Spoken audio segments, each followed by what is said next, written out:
Hello दोस्तों, मैं फिरोज खान, स्वागत है आपका मेरे चैनल पर। हमने देखा था पिछले वीडियो में मध्य प्रदेश स्थान नियंत्रण अधिनियम 1961 एकोमोडेशन कंट्रोल एक्ट अध्याय 1 समाप्त किया था और कुछ 3 धारा को हमने देखा था। आज हम देखेंगे कंटिन्यू धारा 4 जो बताती है भाड़े के बारे में उपबंध। अध्याय 2 क्या बताता है? भाड़े के बारे में उपबंध। और इसकी धारा 4 बताती है जो कई बार एग्जाम में पूछी जा चुकी है, ये भी आईएमपी है, एमपी सिविल 2015 में ये पूछी जा चुकी है। इस अध्याय के उपबंधों का निर्दिष्ट की गई अवधि के कतिपय स्थानों को लागू न होना। इस उपबंध किए गए हैं इस अधिनियम के अधीन, उसके कालावधि के जो हैं वो कुछ एक अवधि दी गई है, वो इस स्थानों को लागू नहीं होगी।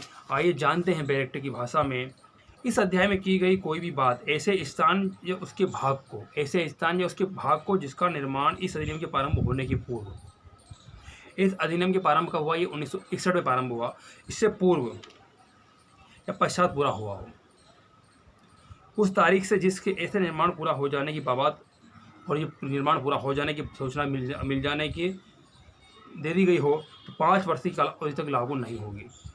उस जब स्थान बन के तैयार हो जाने की 5 वर्ष तक की अवधि तक ये स्थान उस स्थान पर लागू नहीं होगी। धारा 4 बताती है, ध्यान रखिएगा, कालावधि के लिए कतिपय स्थानों का लागू ना होना। धारा 5 मानक भाड़े से अधिक भाड़े का वसूली योग्य ना होना। एक स्टैंडर्ड रेंट जो एक बार लगा दिया गया है, उसके अलावा वो भाड़ा नहीं लगा सकता। कोई भी अभिधारी तत्प्रतिकूल किसी करार के होती हुई किसी स्थान के अधिभोग के लिए अपने भूस्वामी को उस स्थान के मानक भाड़े से अधिक की रकम का संदेह अदायी नहीं होगा। एक बार जो कर दी गई है उसके अलावा उस पर वो अधिक भाड़ा नहीं लेगा। धारा 5 बताती है मानक भाड़े से अधिक भाड़े का वसूली योग्य ना होना। धारा 6 बताती है विरुद्ध प्रभावों का ना तो दावा किया जाएगा और ना वो प्राप्त किए जाएंगे। तो विधि विरुद्ध प्रभाव हैं, उनके ना तो दावा किया जाएगा और ना वो प्राप्त किए जाएंगे। आइए जानते हैं धारा डायरेक्ट की भाषा। इस अधिनियम के उपबंधों के अधीन रहते हुए कोई भी व्यक्ति तत्प्रतिकूल करार के होते हुए भी मानक भाड़े से अधिक भाड़े का ना तो दावा करेगा और ना उसे प्राप्त करेगा। ठीक है, और उसका दावा होगा ना ही उसे प्राप्त करेगा। धारा 6 की उपधारा 2 कोई भी व्यक्ति किसी स्थान की अभिधर्ती या उप अभिधर्ती के लिए के दिए जाने की निम्नलिखित किए जाने या चालू रखने का प्रतिस्वरूप का प्रीमियम या पकड़ी के रूप में किसी राशि के संदाय का ना तो दावा करेगा और ना उसे प्राप्त ही करेगा, और ना भाड़े के अतिरिक्त किसी भी प्रतिफल का नकदी या वस्तु के रूप में ना तो दावा करेगा और ना उसे प्राप्त ही करेगा। खा अग्रिम भाड़े के रूप में किसी राशि के ऐसे स्थान के जो 1 मास के भाड़े से अधिक ना हो, संदाय का भाड़े नियंत्रक अधिकारी की पूर्व अनुज्ञा बिना के ना तो दावा करेगा और ना ही उसे प्राप्त करेगा। ठीक है, तो धारा 6 जो है बताती है कि विधि विरुद्ध जो हम रकम राशि लेते हैं वो तो ना दावा किया जाएगा उसे और ना ही उसे प्राप्त किया जाएगा। धारा 6 बताती है। उसके बाद ऐसे संदाय भाड़े दिए जाने के संपूर्ण स्थान जिसके भाग के करार के पाए गए भाड़े की उतनी रकम से जितनी की 5 वर्ष की कालावधि के लिए हो, अधिक नहीं होगी। ठीक है, इसकी धारा 7 बताती है मानक भाड़ा। किसी स्थान के संबंध में मानक भाड़ा से अभिप्रेत है जहां निर्दिष्ट अधिनियम के अधीन किसी सक्षम प्राधिकारी द्वारा यथा स्थिति निर्दिष्ट अधिनियम के प्रारंभ होने के पूर्व ऐसी अधिनियमित या तत्समय प्रवृत्त रही हो के अधीन किसी सक्षम प्राधिकारी द्वारा युक्त वार्षिक भाड़ा उचित भाड़ा नियत किया गया हो, वहाँ ऐसा युक्त वार्षिक भाड़ा उचित भाड़ा ही लेगा, इससे अधिक भाड़ा नहीं लेगा। और इससे अधिक भाड़ा लेगा तो धारा 12(8) में बताया गया है कि मानक भाड़े की वृद्धि कैसी होगी।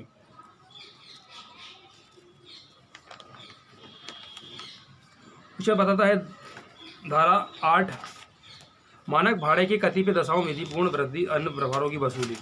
तो मानक भाड़े की जो वृद्धि होगी वो विधिपूर्ण होगी, कानून के तहत होगी, और उसकी वसूली के बारे में धारा 8 बताती है। जहाँ किसी भूस्वामी ने इस अधिनियम के प्रारंभ होने के पूर्व अभिधारी के अनुमोदन से या उसके अनुमोदन के बिना इस अधिनियम के प्रारंभ होने के पश्चात अभिधारी या भाड़ा नियंत्रक प्राधिकारी के लिखित अनुमोदन से किसी भी समय कोई उस स्थान में सुधार, ये स्थान दिया गया है उसमें सुधार, वृद्धि, संरचना संबंधी परिवर्तन करने के लिए किया हो, तो मकान दिया गया हो, उस मकान में कुछ स्पेशल कुछ कमी हो, उस कमी को पूरा किया गया हो, उसमें कुछ चीज़ें लगवाई गई हों, ऐड की गई हों, तो ऐसे स्थान के लिए आवश्यक या प्रायिक सजावट या अभिधारी व मरम्मत पर किया गया वे ना हो, और सुधार वृद्धि परिवर्तन खर्चों को उस स्थान का भाड़ा अवधारित करने के हिसाब में नहीं लिया जाएगा। अगर नहीं लिया गया हो तो भूस्वामी प्रतिवर्ष अपने मानक भाड़े में विधिपूर्ण ऐसी रकम तक की वृद्धि कर सकेगा जो तत्सम भाड़े के 10%, और जो भाड़ा जो ले रहा है उसके 10% तक वो वृद्धि कर सकता है यदि वो उसमें कुछ ऐसा कार्य करता है, मरम्मत कराता है जो उसकी सुविधा के लिए, तो वहाँ वृद्धि कर सकता है। वो भी 10% से अधिक ना होगी, 10% वो वृद्धि साल में कर सकता है। इसकी उपधारा 2 बताती है, जहाँ कोई भूस्वामी किसी स्थान के संबंध में कोई ऐसा प्रभार जो उस स्थान में उपयुक्त विद्युत या जल के लिए हो या उस क्षेत्र में अधिकारिता रखने वाले किसी स्थान या प्राधिकरण द्वारा उद्धृत किया गया कोई ऐसा अन्य प्रभार हो जो मामूली तौर से अभिधारित देय हो चुकना है, वहाँ उसके द्वारा इस प्रकार चुकाई गई रकम अभिधारी से वसूल कर सकेगा। किंतु भूस्वामी धारा 7 में उपबंधित के सिवा भवन या भूमि की ऐसी किसी अभिधारी के उपयोग किसी स्थान के संबंध में अधिरोपित किया गया हो, उसकी रकम चाहे भाड़े में वृद्धि करके वसूल नहीं किया सकेगा। ठीक है, तो धारा 10(8) ये बताती है कि मानक भाड़ा जब जो स्टैंडर्ड रेंट है वो वृद्धि करना चाहेगा तो उसके लिए शर्तें हैं कि वो उसमें कुछ सुधार या कुछ ऐसा कार्य करे तो ही वहाँ वृद्धि कर सकता है, और वृद्धि भी करेगा तो कितनी 10% से अधिक वृद्धि ना होगी। भाड़े में वृद्धि की सूचना धारा 9 बताती है, भाड़े में वृद्धि की सूचना। यहाँ कोई भूस्वामी किसी स्थान या भाड़ा बढ़ाना चाहता है तो वहाँ वृद्धि करने के अपने आशय की सूचना अभिधारी को देगा। तो किराएदार रह रहा है उस किराएदार को वही सूचना देनी होगी, उसके बाद ही उसमें वृद्धि। और ऐसी वृद्धि जहाँ तक कि उस अधिनियम के अधीन विधिपूर्ण हो और विधिपूर्ण कानून के तहत अभिधर्ती के केवल उस काला अवधि के संबंध में ही 100 दिन तक वसूली योग्य होगी जो उस तारीख से जिसको की सूचना दी गई हो 30 दिन का अवसान हो जाने के पश्चात ही हो। मतलब उसको सूचना दे दी गई हो और 30 दिन बीत जाने के बाद ही उस अवधि का उस पर लागू होगी, इससे पहले लागू नहीं होगी। उपधारा 2(9) की प्रत्येक सूचना लिखित तथा भूस्वामी द्वारा उसकी ओर से हस्ताक्षरित होनी चाहिए। भूस्वामी उस पर लिखित और हस्ताक्षरित करेगा। और अभिधारी को या तो रसीदी रजिस्ट्री द्वारा भेजी जानी चाहिए या उसे उसके निवास स्थान पर या उसके कुटुंब के सदस्य या उसके नौकरों में किसी सदस्य द्वारा नौकर को निवेदित या परिवर्तित की जानी चाहिए, उसको भेजा जाना चाहिए, उसको वहाँ पर भेजना जरूरी होता है। और स्थानीय सदस्य पर भाग पर लगाई जानी नहीं चाहिए। ठीक है, और धारा 9 इतनी महत्वपूर्ण नहीं है। 9 धारा 10 है, भाड़ा नियंत्रक प्राधिकारी मानक भाड़ा आदि नियत करेगा। और जो हमारा भाड़ा है या वो जो किराएदार किराई है वो कौन नियत करेगा, तो वो धारा 10 के अंदर बताया गया है कि भाड़ा नियंत्रक अधिकारी रेंट कंट्रोलिंग अथॉरिटी वो ही इसका भाड़ा नियत करेगा। भाड़ा नियंत्रक अधिकारी ऐसे आवेदन पर जो भूस्वामी द्वारा या भू अभिधारी द्वारा इस निमित्त उसे विहित रीति में किया गया हो किसी स्थान के संबंध में मानक भाड़ा धारा 7 के उपबंधों के अनुसार या धारा 8 में यथा निर्दिष्ट वृद्धि यदि हो कोई हो तो नियत करेगा भाड़ा नियंत्रक अधिकारी। किसी स्थान मानक भाड़ा या उसकी विधिपूर्ण वृद्धि नियत करने में भाड़ा नियंत्रक अधिकारी कोई ऐसी रकम नियत करेगा जो धारा 7 या 8 के उपबंधों तक उस मामले की परिस्थितियों को ध्यान में रखते हुए युक्तियुक्त प्रतीत हो। धारा 7 और 8 को मद्देनजर रखेगा और उसको लगेगा कि युक्तियुक्त कोई प्रभाव है, कोई बातें हैं जिससे कारण भाड़ा में वृद्धि करनी चाहिए, उचित कारण है तो वो उचित कारण के कारण ही उचित कारण जानने के बाद ही अधिकारी उस भाड़े में वृद्धि करेगा। उपधारा 3 ऐसे किसी स्थान से कोई भाग विधि पूर्वक उप भाड़े पर दे दिया गया हो और मानक भाड़ा नियत करने में भाड़ा नियंत्रक अधिकारी उप भाड़े पर दिए गए भाड़े का मानक भाड़ा भी नियत कर सकेगा। और यदि भाड़े को भी उप भाड़े पर दे दिया गया है किसी मकान को तो उसका भी नियत कौन करेगा, ये अपना अधिकारी उस भाड़े को भी नियत करेगा, मानक भाड़े को भी।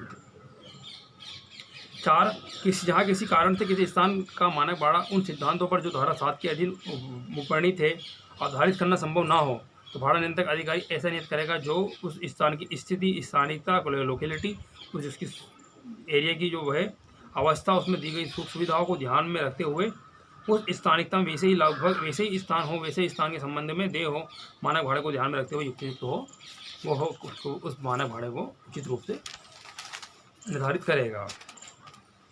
मानक भाड़ा 12 माह की अभिधर्ती के लिए नियत किया जाएगा और मानक भाड़ा जो है वो 12 महीने के लिए नियत किया जाएगा। ठीक है, उसके बाद परंतु अभिधर्ती मासानुमासी हो या 1 माह से कम किसी अवधि के लिए हो, वहाँ ऐसी अभिधर्ती के लिए मानक भाड़े का वार्षिक भाड़े के साथ ही अनुपात होगा जो अभिधर्ती की अवधि 12 माह के साथ हो। और परंतु किसी भी दशा में तारीख जो इस निश्चित की गई हो मानक भाड़ा नियत करने के लिए आवेदन फाइल किए जाने की तारीख से 30 दिन के पूर्व की नहीं होगी। ठीक, ये धारा 10 में इतना ही बताया गया है, आप ये ध्यान रखिएगा। और धारा 11 अंतरिम भाड़ा नियत किया जाना। यदि मानक भाड़ा या नियत करने या ऐसे भाड़े की विधिपूर्ण वृद्धि अवधारित करने के लिए धारा 10 के दिन कोई आवेदन किया जाता है तो भाड़ा नियंत्रक अधिकारी उस आवेदन पर अंतिम विनिश्चय होने जाता है तथा सुविधा के साथ एक अंतिम आदेश जारी करेगा। धारा 10 के बाद जो फिर भी ऐसा कोई लगता है तो अंतरिम आदेश जारी करेगा और अंतरिम भाड़े व अंतरिम वृद्धि की रकम विनिश्चित की जाएगी जो अभिधारी द्वारा भूस्वामी को तुरंत की जाएगी और वह तारीख नियत करेगा और तारीख से ऐसे अंतरिम भाड़ा या विधिपूर्ण वृद्धि जो उस विनिश्चित किया गया हो प्रभावशील समझी जाएगी। ठीक है, तो आज हमारा अध्याय 2 और धारा 11 कंप्लीट हुई। आज की वीडियो को यहीं समाप्त करते हैं।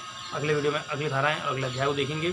आपको वीडियो कैसा लगा कमेंट बॉक्स में कमेंट करें और अच्छा लगा हो तो प्लीज़ लाइक और दोस्तों के साथ शेयर करें और चैनल को सब्सक्राइब करना ना भूलें। चैनल को सब्सक्राइब करें। Thanks for watching.